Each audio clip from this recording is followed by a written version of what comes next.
welcome Husam Zomlot, head of the Palestine mission of the United Nations to address the TUC Black Workers Conference.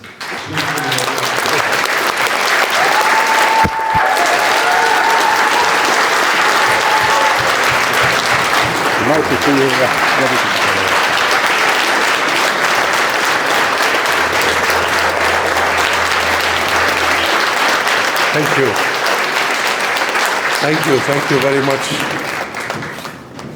What an honor, what a privilege, what a vibe, what energy. I just came back from Belfast, and the energy there is infectious, and the energy here is infectious.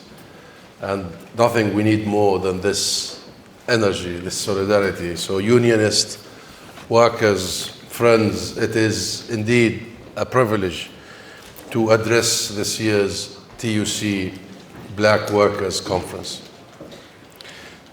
Palestinian and British unions and the relationship between us go back many, many decades. It is a relationship that has only grown stronger and deeper over the years. It is a relationship founded on shared values and a shared struggle for rights, for justice, and for equality. But before I go on, allow me please to thank the TUC, my good friend Paul Newark,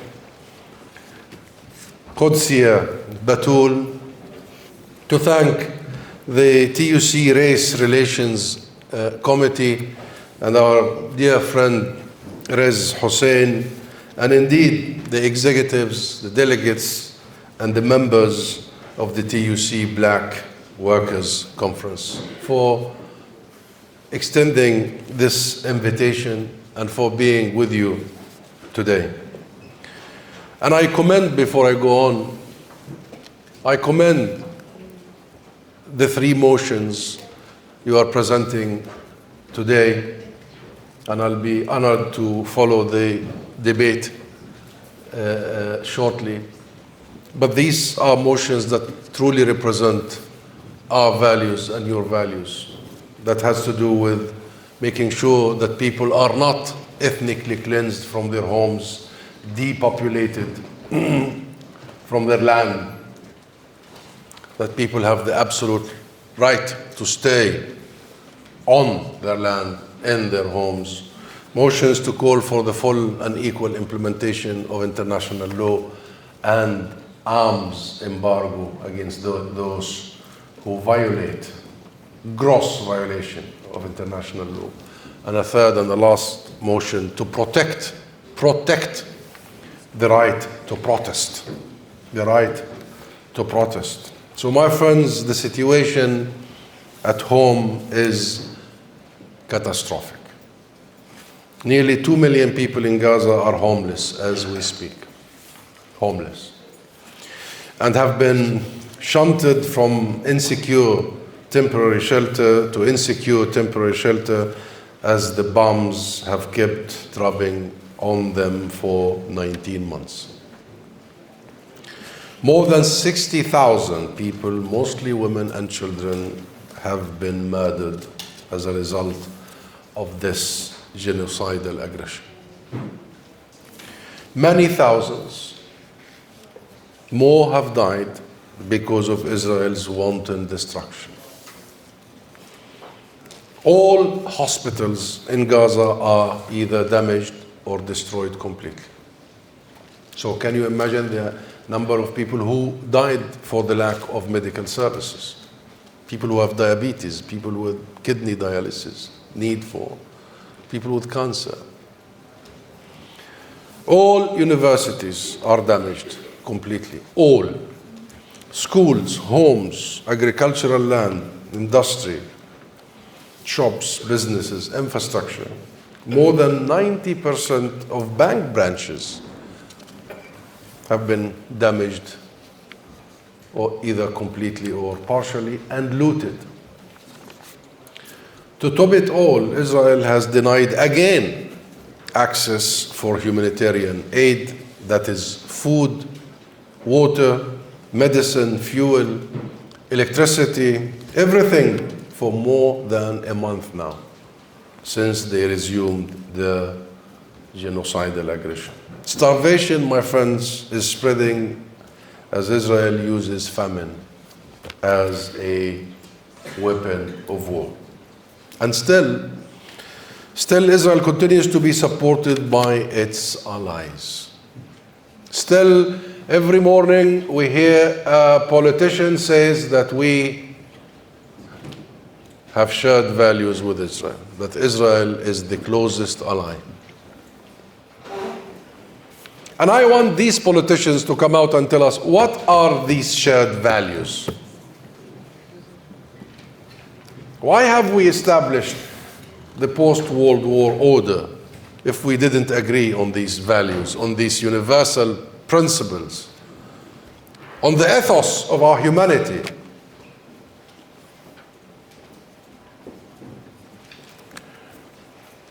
And, my friends, in the occupied West Bank, where I just returned, Israel has engaged in an all-out offensive on the northern cities of Tulkarem and Jenin, with similar results. Same playbook, same toolkit. More than 40,000 of our people in the West Bank have been displaced from their homes in the last weeks. Israel has destroyed nearly 400 structures, including homes, hospitals, commercial buildings, also in the West Bank. So this isn't just going on in Gaza. And Israeli settlers living illegally on settlements that are war crimes under international law. And I look forward to debate these war crimes and the clear violations of the very basic provisions of international law. These settlers, and I have seen it with my own eyes, are terrorizing, literally, regularly terrorizing villagers, townsfolk, wherever they roam. Burning homes, cars, properties, with full impunity. Rampaging all over. These settler terrorists, moreover, are protected by the Israeli military and an Israeli apartheid system of control. There is a state, a government that sponsors, espouse, support, endorse, protect these terrorist acts. It is indeed a bleak picture, my friends. It is. It is a picture tainted further by a supremacist ideology that holds one group of people, because of our ethnic and religious background, to have less rights than another people, less human than other humans, less worthy than others. And on the other hand, they consider themselves to be superior. This is classic settler colonialism. Classic settler colonialism. Pure and simple. The kind of colonialism that makes a very clear distinction between the civilized, between parentheses, the civilized and the savage. Sounds familiar, huh? Sounds familiar for the TUC Black Workers. And the civilized, in this background thinking, are excused, the civilized are excused for and justified in the savagery. Their mass murder, their mass destruction, and the appalling atrocities are always, for these civilized, between parentheses, are justified, ignored. Sounds familiar? That is pure racism, my friends. And the fact that this is happening in full view of the world simply beggars belief. No one on the face of earth can say we did not know. Our children in Gaza, as we speak, are able to document their own execution in real time, spreading it worldwide. So is our children in the West Bank and all over. Israel has buried 15 of our paramedics only a couple of weeks ago. I'm sure you followed that story. 15 were executed. And of course, they tried to cover it up by saying they were suspicious. They didn't have their sirens and lights. They buried them and their cars, their ambulances, to cover up for the war crime. But then they made one mistake. They buried the mobile phone of one of the paramedics. And then the world saw in real time how rescue teams and paramedics were executed. And the question here, why with a government and a military execute paramedics and rescue teams, ambulances? Why? Because it is a genocide. Because not only they shoot people, but they want to make sure that those injured die. Have no rescue, no help, no treatment, no hospitals, no ambulances. And I wonder, for all those politicians here and beyond who still refuse to admit that this is a genocide.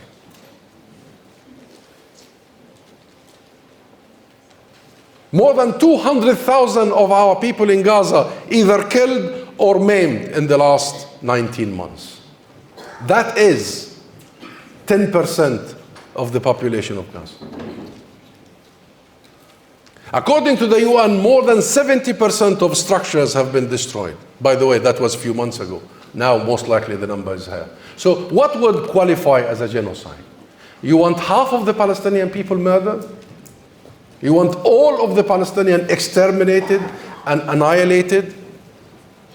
What when the International Court of Justice already in January last year, more than a year and 4 months, have come up with a verdict after South Africa shown the world how to be a responsible state in the international system.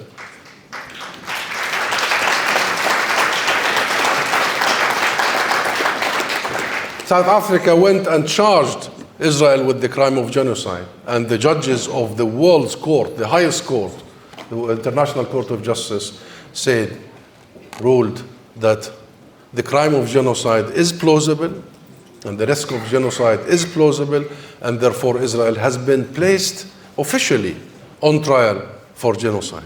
The conversation should have been over then, but we still, everywhere we go, when I use this term, the BBC anchors would all immediately say, but Israel denies it's a genocide. Seriously? You expect the war criminal, the genocider, to admit, and you call on them to investigate? Yes, it's laughable. It is laughable. But also it makes one very angry about the hypocrisy, the double standards, the selectivity, the racism, the hatred.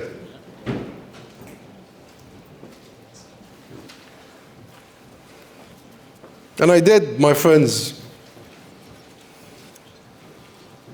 the fact that it has taken place over 19 months without any intervention will be a mark of shame, a mark of shame for all those leaders who have seen, who have understood, but have not taken an action. Shame.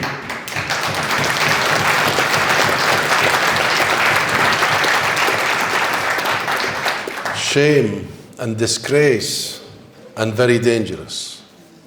Because after the horrors of the Second World War, the horrors of the 40s, we all came together as community of nations, as humanity, and we said never, never again. But never again is not only for some, never again for all of us, for everyone and each of us. Never again people will be killed en masse. Never again they will be killed because of their color or identity or religion or height or width.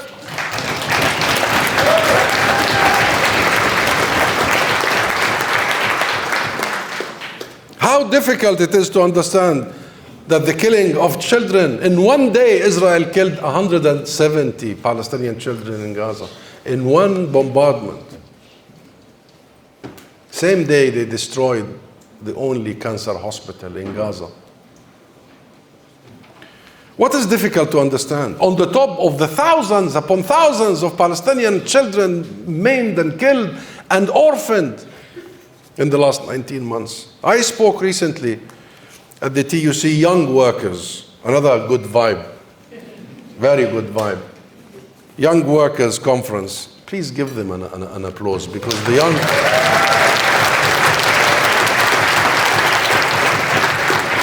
And I asked them then, my friends, I asked them then, why people cannot see our humanity?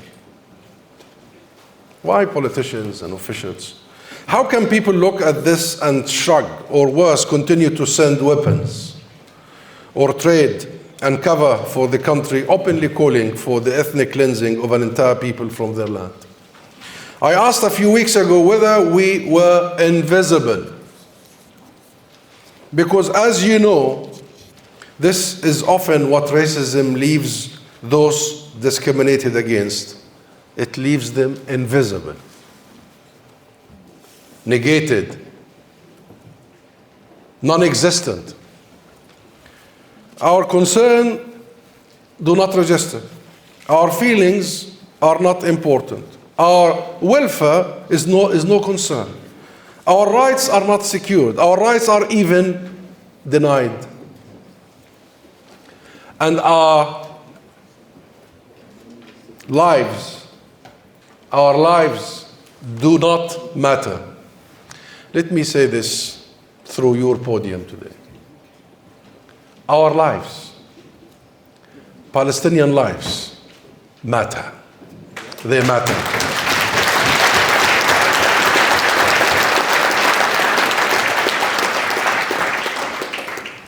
Black lives matter.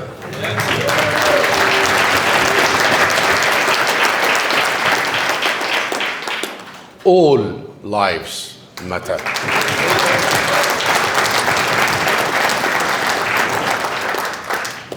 When I see the dehumanization about our children, we love our children. We cherish our children. We raise them. We raise them very well. We raise them with love, with compassion. And the biggest investment we have is our children. That's why Palestine prides itself to be one of the lowest illiteracy rate in the region, if not the world, and one of the highest PhD per capita graduates worldwide.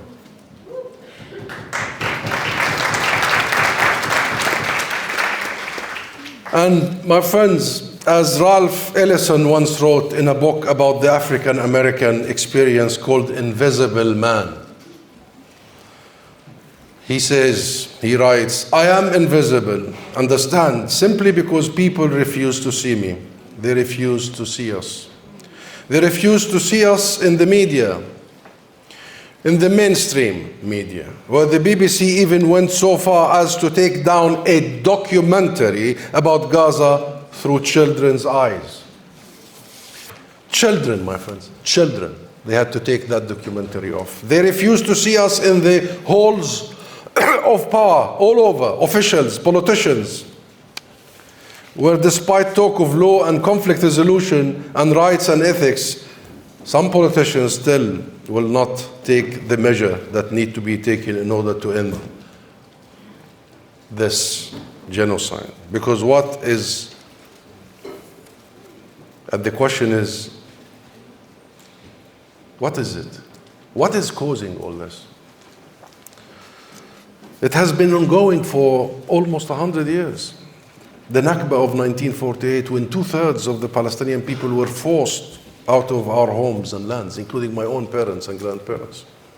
That is what is in Gaza now, where Israeli politicians from the top down have been quite clear about their intentions to erase and remove the people from their homes. This is what it is also in the West Bank. Same, where Israeli politicians from the top down again have been quite clear that they will never ever allow for a Palestinian state. They will never end their occupation. So what is it then? What is happening? What is happening is very clear. It's acts of ethnic cleansing, acts of genocide, acts of extermination, acts of annihilation. That's it.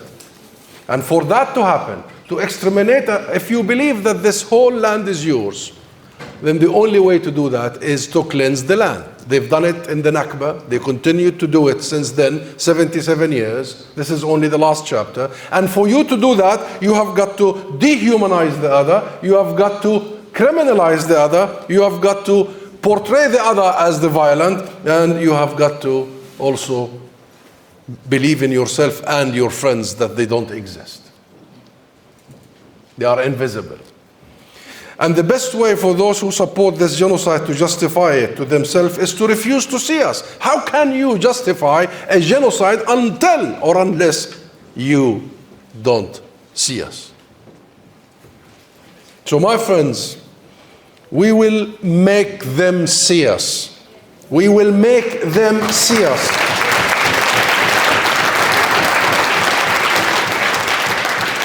We will make them hear us. We refuse to be exterminated. We refuse to be ignored.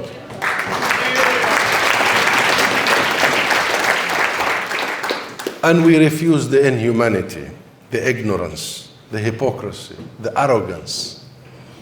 We may be invisible in some mainstream media. We may be invisible to some politicians, but we are not invisible to you.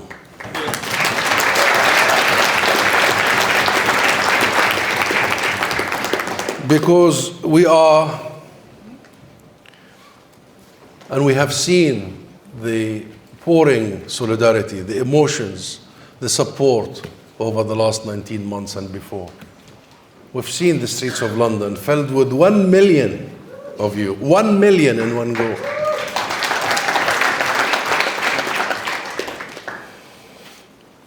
And I know this because I was there in every and each of these big. This is not just the largest protest movement in the history of this country. It's the longest protest movement in this country.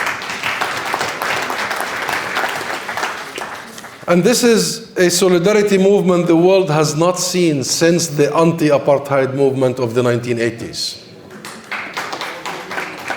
And we all know, my friends, you particularly know how that ended. We know how this will end. And we know what we want. We want justice. We want equality. And we want peace. We want the equal implementation of law. We expect the rest of the world to be clear-eyed here. It is not hard. You want to make a difference? You want the government and your governments to make a difference? This is what should happen. We demand a full arms embargo, and now.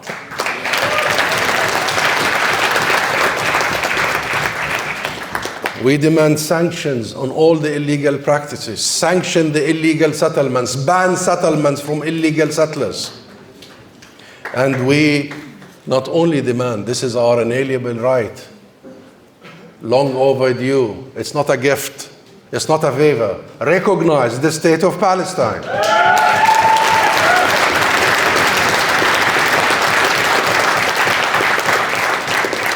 And we demand accountability.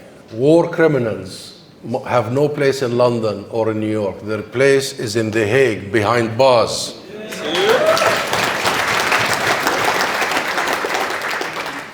And this isn't about revenge, my friends. We do not hate what is in front of us. This is about our future.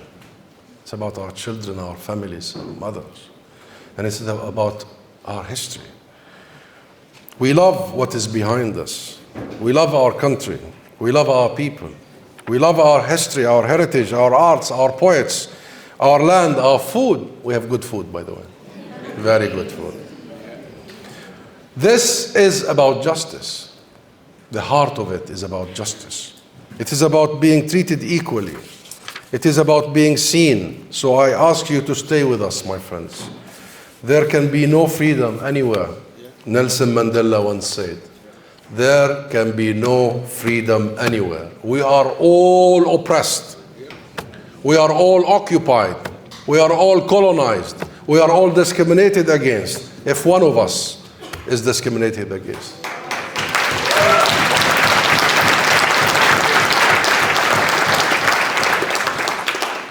So the legend, the great Nelson Mandela said that South Africa's freedom is incomplete without the freedom of the Palestinian people, because he understands, he knows that injustice anywhere is injustice everywhere.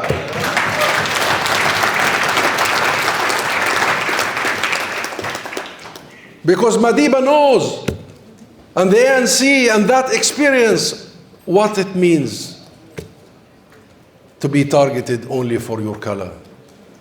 What it means to be segregated against.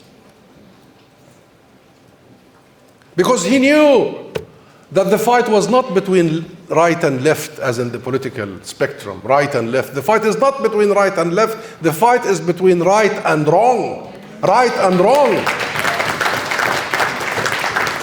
So my friends, we stand with you. And you continue to stand with us. We stand together very proud. And one day, I promise you, and that day is approaching. We see the finish line. We see it coming. One day, we will meet in a free Palestine. Thank you.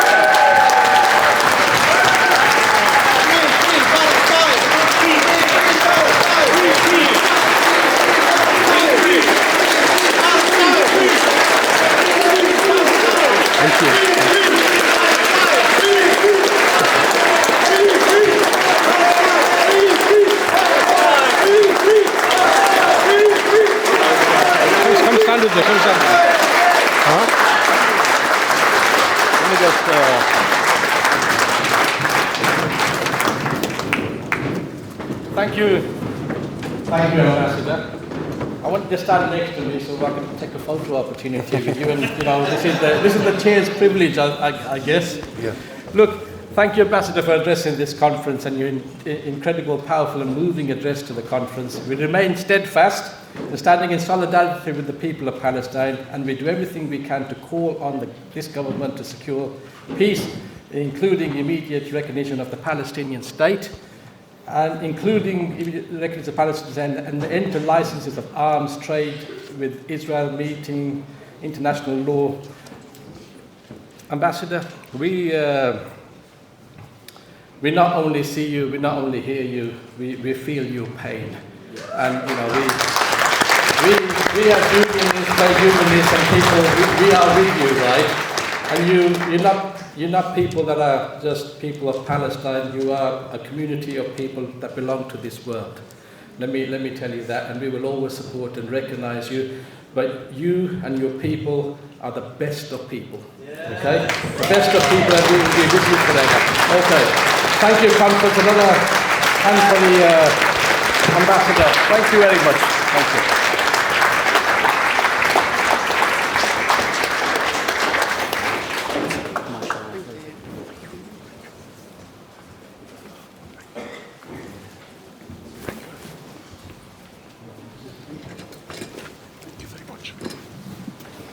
Is that fine?